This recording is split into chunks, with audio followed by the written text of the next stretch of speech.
Perjudian di zaman jahiliyah dikenal dengan nama maisir.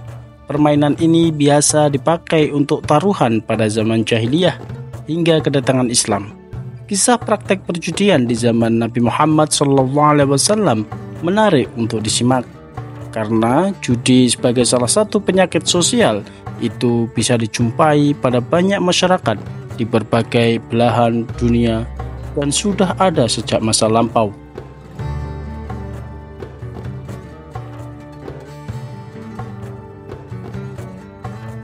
Menurut Ibnu Katsir, dalam sebuah kitabnya ada sejumlah praktek permainan yang dilakukan sebagian orang-orang Arab jahiliyah. Praktek judi itu dikenal dengan nama maisir. Permainan ini biasa dipakai untuk taruhan pada masa jahiliyah hingga kedatangan Islam. Kemudian berkat risalah yang dibawa Nabi Muhammad SAW, orang-orang Arab ini akhirnya menyadari bahaya maisir dan tidak lagi melakukan perbuatan tersebut.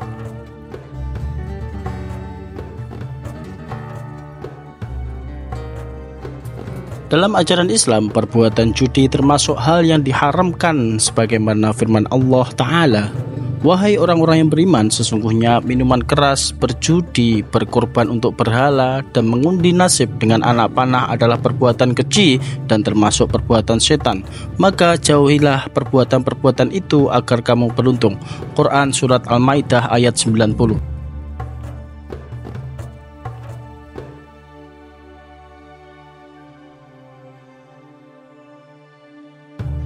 Berikut ini adalah penjelasan lebih lanjut tentang jenis-jenis praktek judi di zaman Nabi beserta persamaan contoh judi pada zaman sekarang. Pertama, yaitu maisir. Maisir dalam konteks jahiliyah seringkali dilakukan dengan menukar daging atau menggunakan undian yang melibatkan taruhan seperti emas atau hasil pertanian. Setelah kedatangan Islam, konsep maisir diperluas untuk mencakup semua aktivitas yang dapat melalaikan seseorang dari mengingat Allah dan menjalankan sholat. Contoh pada zaman sekarang, permainan lotre, taruhan di kasino, atau permainan berbasis uang seperti poker bisa dianggap sebagai bentuk maisir. Dalam praktek ini, orang seringkali terjebak dalam harapan untuk menang besar yang dapat mengabaikan tanggung jawab spiritual dan sosial mereka. Dampaknya, mereka bisa menghabiskan waktu dan sumber daya secara berlebihan dalam pencarian kesenangan material.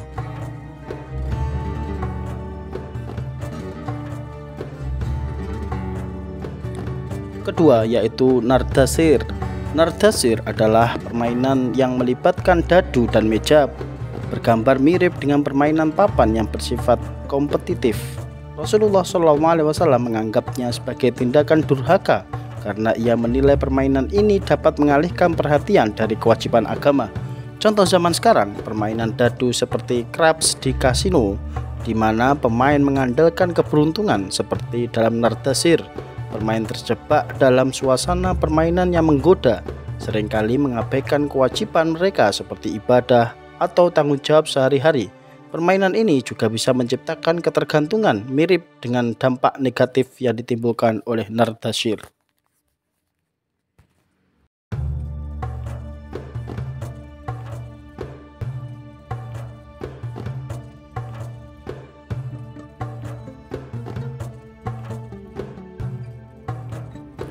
Yang ketiga, yaitu ansab. Ansab merupakan tugu-tugu yang digunakan oleh masyarakat jahiliyah sebagai tempat untuk melakukan pemujaan dan undian. Mereka menganggap hal ini sebagai cara untuk meminta petunjuk nasib.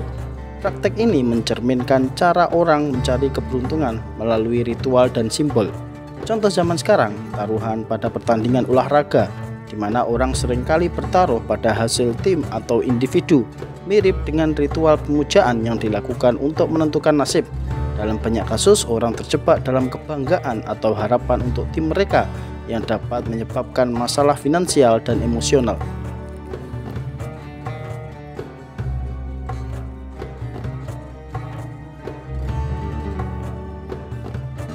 Tiga, azlam.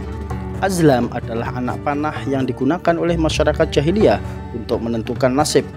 Tanpa bulu keseimbangan, anak panah bisa dianggap sebagai alat acak untuk mengambil keputusan, mencerminkan ketergantungan pada nasib dan keberuntungan.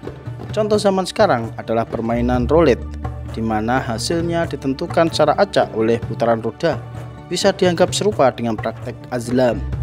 Pemain berharap pada keberuntungan tanpa mempertimbangkan resiko yang mungkin mereka hadapi.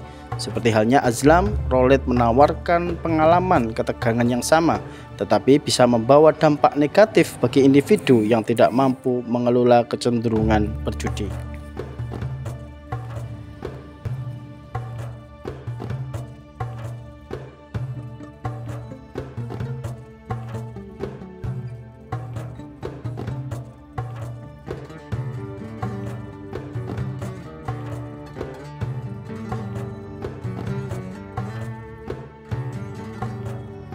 Berikut adalah hikmah yang dapat diambil dari penjelasan tentang praktek perjudian di zaman jahiliyah dan perbandingannya dengan contoh zaman sekarang.